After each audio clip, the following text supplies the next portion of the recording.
मेरे प्यारे धम्म बंधुओं, आप सबको नमो बुद्धाय। आज का जो विषय है भगवान बुद्ध तथा ब्राह्मण, इन्हीं विषय पर चर्चा होगी। तो आइए हम समय को ना गंवाते हुए शुरू करते हैं। एक बार जब भगवान बुद्ध बहुत से भिक्षुओं के साथ कौशल जनपद में चारिका कर रहे थे। चारिका करते करते वह थून नामक के एक ब्राह्मण ग्राम में पहुंचे। थून के ब्राह्मण गृहपतियों ने समाचार सुना कि श्रवण गौतम हमारे गांव के खेतों तक आ पहुंचे हैं। वह ब्राह्मण गृहपति श्रद्धालु थे, मिथ्या दृष्टि भी थे और स्वभाव से बहुत ही लोभी थे।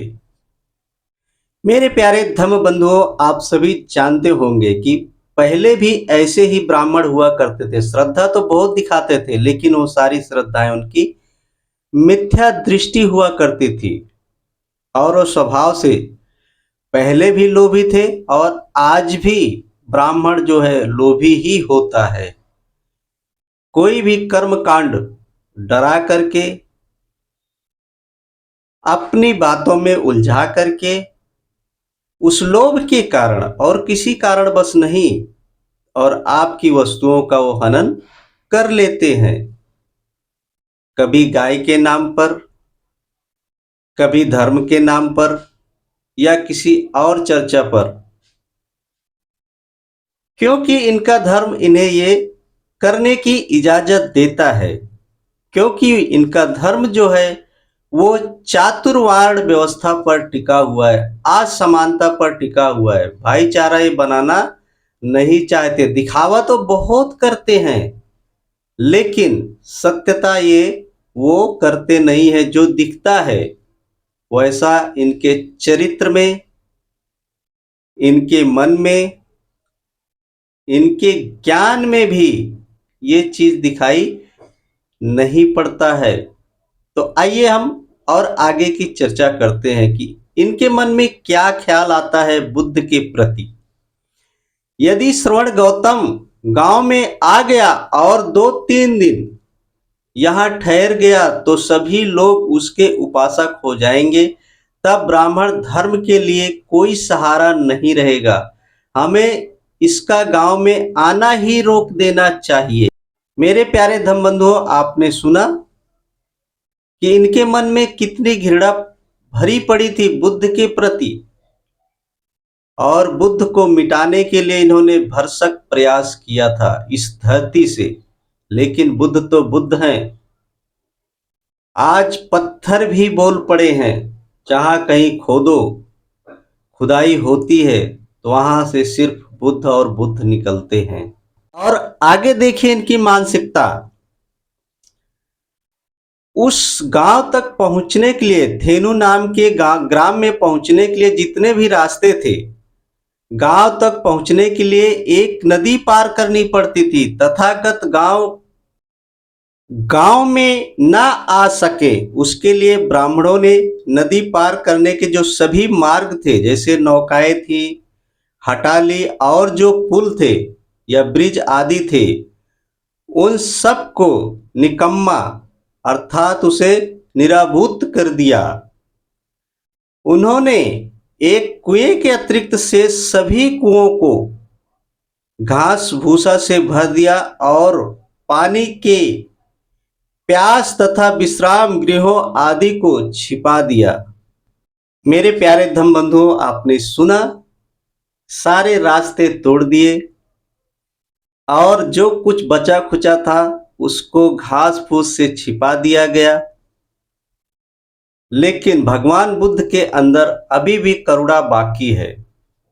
तो भगवान बुद्ध उनकी सभी करतूतों की कहानी सुनी, तब भी उन पर दया और करुणा करके अपने भिक्षुओं सहित उन्होंने नदी पार की। चलते चलते थून नामक ब्राह्मण ग्राम में जा पहुंचे।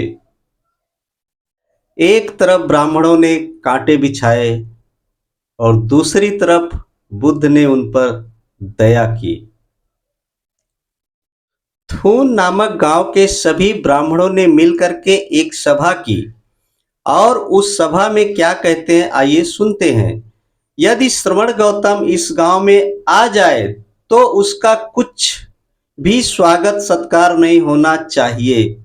यदि वह किसी घर पर पहुंचे तो ना उसे और न उसके भिक्षुओं को ही किसी भी प्रकार का अन्न जल दिया जाए। मेरे प्यारे धम बंधुओं, इस सभा में सारे ब्राह्मणों ने मिलकर के एक निश्चय किया और एक घोषणा की कि कोई भी न तो बुद्ध को न उनके भिक्षुओं को कुछ नहीं मिलना चाहिए, क्योंकि ब्राह्मणों का धर्म असमानता पर ही टिका हुआ, वो असमानता बनाए रखना चाहता है। लेकिन शाक्य मुनि गौतम बुद्ध हमेशा समानता, स्वतंत्रता, बंधुता और भाईचारा के ऊपर ये धम्म टिका हुआ है। बुद्ध का धम्म जो है हमेशा प्रेम, करुणा, दया और समानता की बात करता है। और बुद्ध जिस मार्ग से जा रहे थे वो छोड़ करके वह एक वृक्ष के नीचे जा बैठे। उस समय पानी लिए बहुत सी स्त्रियां भगवान बुद्ध के पास से गुजर रही थी, अर्थात वो सब जा रही थी। स्त्रियों में से एक तरुण स्त्री थी। उसने तथागत और भिक्षुओं को देखा तथा जाना कि वे थके और प्यासे हैं, और उसके मन में श्रद्धा उत्पन्न होने के कारण उसने उन्हें पानी देना चाहा।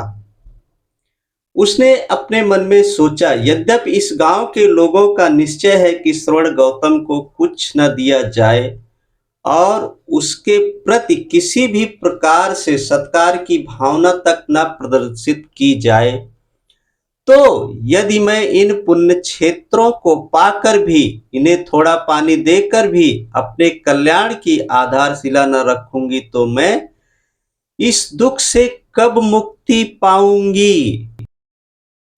मेरे प्यारे धम बंधो, नव युवती में ऐसी जिज्ञासा जागती है, चाहे जो हो जाए, इस ग्राम के रहने वाले लोग मिलकर के मुझे मार या बांध डालें, तब भी मैं ऐसे पुण्य क्षेत्र में पानी सींचूंगी, अर्थात शाक्य मुनि गौतम बुद्ध को पानी पिलाऊंगी। उसने ऐसा दृढ़ संकल्प किया।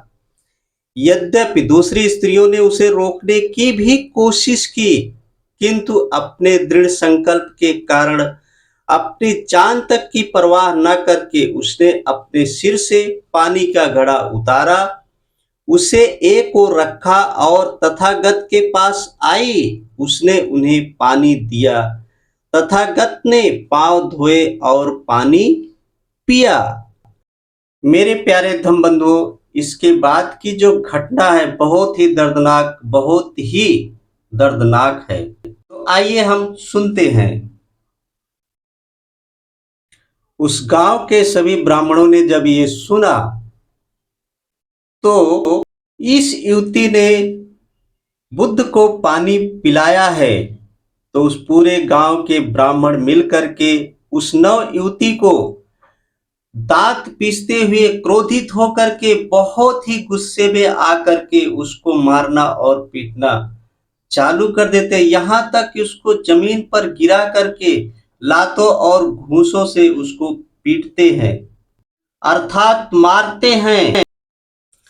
उसी समय वहां पर बुद्ध अपने पूरे शिष्यों के साथ पहुंचते हैं और उस नव युवती को बचाते हैं और फिर अपना धम्म उपदेश देते हैं। और वो नव युवती सुन करके उसी समय अरहंत हो जाती है और शाक्य मुनि गौतम की पूर्ण शिष्य बन जाती है।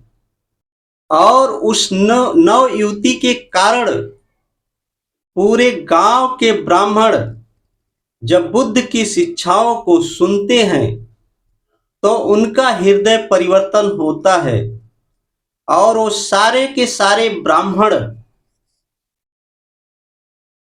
जो पहले बहुत क्रोधित थे वो सब बुद्ध के शिष्य बन जाते हैं। बुद्ध ने इन सभी ब्राह्मणों पर अपनी करुणा को बरसाते हैं, क्योंकि बौद्ध धर्म ऐसा है कि जैसे